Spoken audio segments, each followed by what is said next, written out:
भेंडी बनवताय। या पद्धतीने बनवा, लहानांपासून मोठ्यांपर्यंत सगळेच आवडीने खातील। इथे मी भेंडी घेतलेली आहे, पाण्याने स्वच्छ धुवून घ्यायची आहे। इथे बघा पूर्ण भेंडी मी धुवून घेतलेली आहे। त्यानंतर एक मीडियम साईजचा कांदा घेतलेला आहे।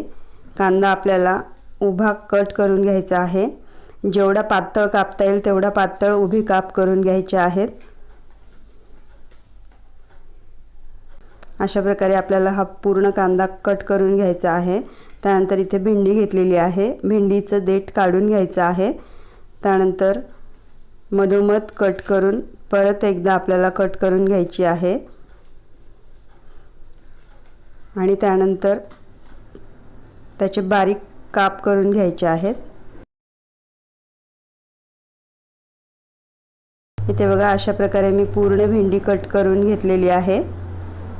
त्यानंतर इथे मी एक कढई गरम करत ठेवलेली आहे। त्यामध्ये 3 चमचे तेल घालणार आहोत। ह्या भाजीसाठी तेल थोडंसं जास्त लागतं। तेल गरम झालं की त्यामध्ये 1 चमचा जिरे तेलामध्ये व्यवस्थित आपल्याला फ्राय करून घ्यायचे आहेत। त्यानंतर उभा चिरलेला कांदा हलकासा परतून घ्यायचा आहे।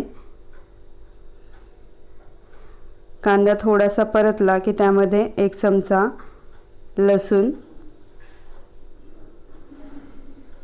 आता लसूण आणि कांदा व्यवस्थित फ्राय करून घ्यायचा आहे तेलामध्ये।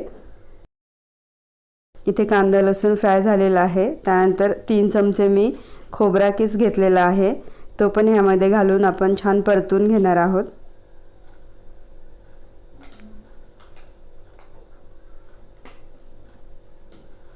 त्यानंतर मिरची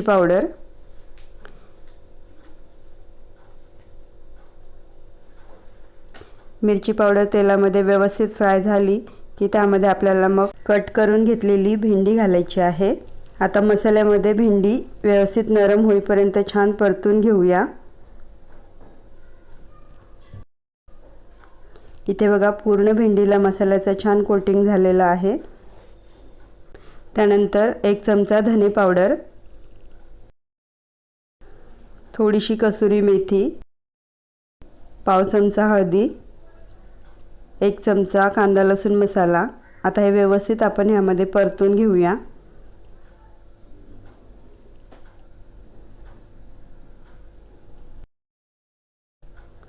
त्यानंतर मीठ घातल्यानंतर आपल्याला भाजी व्यवस्थित परतून घ्यायची आहे। इथे बघा छान भाजी परतून झालेली आहे। आता त्यामध्ये थोडंसं पाणी घालायचं आहे।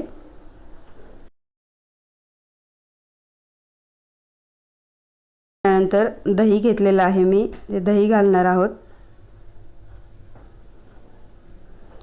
दही घालताना गॅसची फ्लेम आपल्याला इथे लो ठेवायची आहे आणि छान व्यवस्थित परतून घ्यायचं आहे दही। आता त्यानंतर झाकण ठेवून भेंडी छान सॉफ्ट होईपर्यंत आपल्याला वाफवून घ्यायची आहे। इथे बघा छान वाफ आलेली आहे। भाजी बघू शकता, खूप छान तरी आलेली आहे भाजीवरती आणि ग्रेव्ही पण खूप छान झालेली आहे। आता ही व्यवस्थित मिक्स करून घ्यायची आहे आणि त्यामध्ये मॅगी मसाला घालूया, ह्यामुळे खूप छान टेस्ट येते। ह्या प्रकारे तुम्ही भाजी नक्की ट्राय करून बघा। सगळ्यात शेवटी इथे कोथिंबीर घालून अगदी 2 मिनिटे आपल्याला इथे वाफ काढून घ्यायची आहे। इथे बघा वाफ आलेली आहे, तुम्ही पाहू शकता। खूप छान मस्त चमचमीत भेंडीची भाजी तयार झालेली आहे। ग्रेव्ही एकदम परफेक्ट हॉटेलसारखी भाजी इथे तयार झालेली आहे। जर हा व्हिडिओ तुम्हाला आवडला असेल तर लाईक करा, शेअर करा आणि चॅनलला प्लीज सबस्क्राईब करा। धन्यवाद।